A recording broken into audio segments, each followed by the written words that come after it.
प्रदीप जी, जो प्रभु कह रहे हैं कांग्रेस के रिवाइवल के संकेत तो दिखेंगे बीजेपी के लिए, पर क्या ये चिंता का सबब है? कैसे देखेंगे, कैसे आंकेंगे कल के जनादेश को जिसकी वानगी कुछ हमें मिल रही है?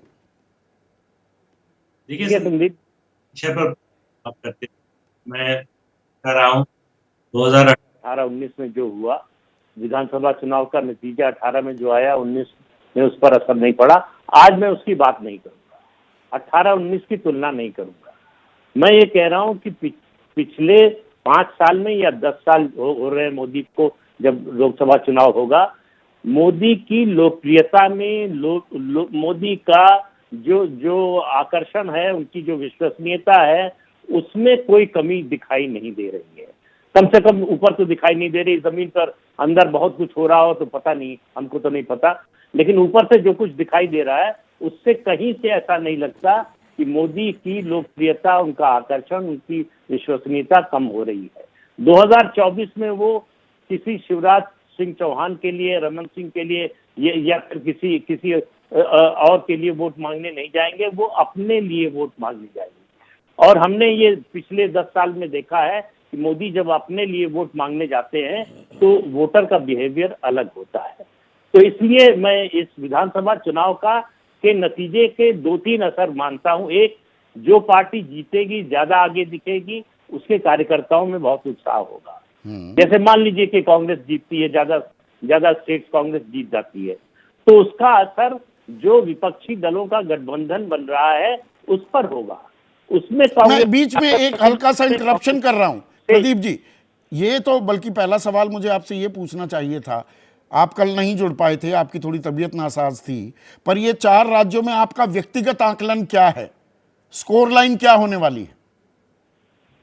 मेरे हिसाब से तो जो है 2-2 रहने वाली है। मध्य प्रदेश, राजस्थान बीजेपी जीतेगी, छत्तीसगढ़ और तेलंगाना कांग्रेस जीतेगी।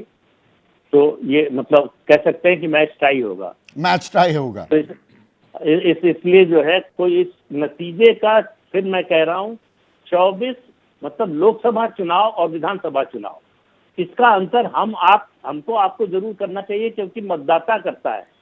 मतदाता के लिए स्टेट इलेक्शन अलग है, उसके इश्यूज अलग हैं, उसमें उसकी रोजमर्रा की जिंदगी प्रभावित होती है, और जो नेशनल इलेक्शन है उसमें वो राष्ट्रीय अंतर्राष्ट्रीय मुद्दे देखता है। 2018 में भी कांग्रेस इन 3 राज्यों में जीती थी, अभी तेलंगाना की बात नहीं कर रहा हूं, पर जो आप बात कर रहे हैं वो बिल्कुल पलट गई थी तस्वीर लोकसभा चुनाव में।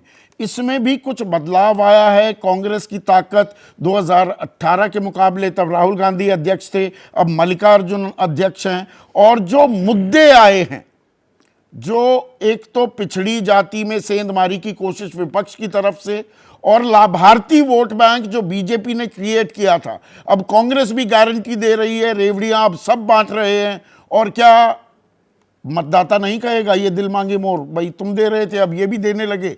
उसमें कुछ दुविधा पेश आ सकती है क्या, और किसके लिए पेश आएगी?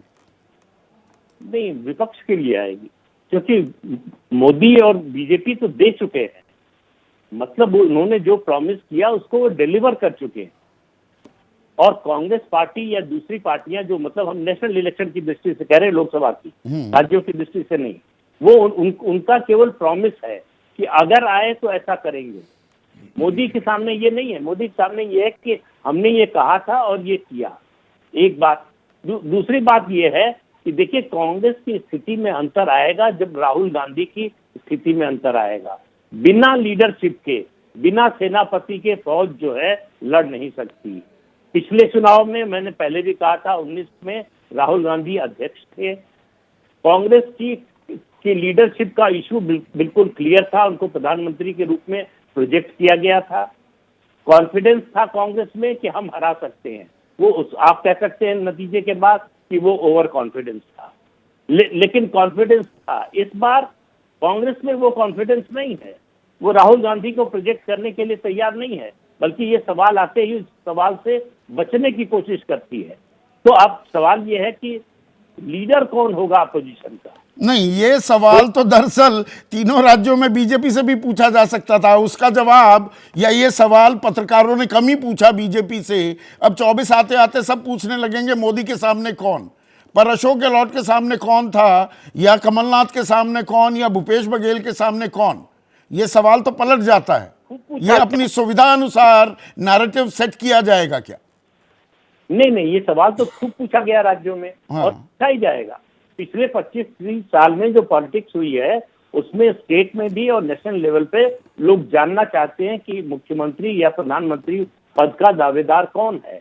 हम जिसको हम वोट देंगे तो सरकार चलाएगा कौन। अभी तक ये था कि पार्टी को सिर्फ देखते थे, अब पार्टी के साथ नेता को भी देखते हैं। एक समय सिर्फ नेता को देखते थे। आप नेहरू जी का समय याद कीजिए या इंदिरा जी का समय याद कीजिए, तो उस समय जो है पार्टी और नेता में कोई ज्यादा फर्क नहीं था। कांग्रेस और चाहे जवाहरलाल नेहरू हो चाहे इंदिरा गांधी। नहीं, ये बात आपकी सही है, करिश्माई नेतृत्व तो इस देश में काम करता रहा है। जैसे ही घड़ी का काटा दोपहर 2:30 पे आए, बबीता जी का दिल सास बहू साजिश के लिए मचल जाए। और ये है इनकी बहू, पूरे दिन ऑफिस की टेंशन हो जाए गॉन जब ये करें अपना फेवरेट शो फ्री टाइम पे ऑन। इनकी तरह आप भी देखिए अपना फेवरेट शो अपने टाइम पर और डाउनलोड कीजिए एबीपी लाइव ऐप अपने स्मार्ट टीवी पर।